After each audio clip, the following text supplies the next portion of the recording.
یک ماهی از گذشت ایام طوفان میخزه، طوفان ماهی را از بحر بیرون میپرته، در یک کلچه میغلطه. کلچه یک قدم در یک قدم بده، در همین کل مجموعاً یک قورباغه بده. به هر دوش صحبت میکنم و این قورباغه رو در پیش میسه نگاه کرده و قورباغه می آبی جوشیدگی به معنی آفتابی زندگی میکنه که این هم ماهی دلگیر میشود و میگه که به این قورباغه میپرسه تو وطن داری؟ تو خانه و در داری؟ و میگه که وطن ما بحر بود و حد و کنار نداشت، چقری و هیچ که دایروب نمیکرد، آبی سلقین بود، یک حادثه بود.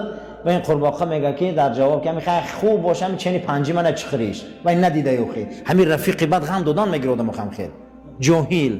و از مرور زمان میگه محمد عافی بخاری که طوفان میخزه هر دوش بحر میبره میپرتوید دیگه قورباغه بحر میبینه گنگ میشه.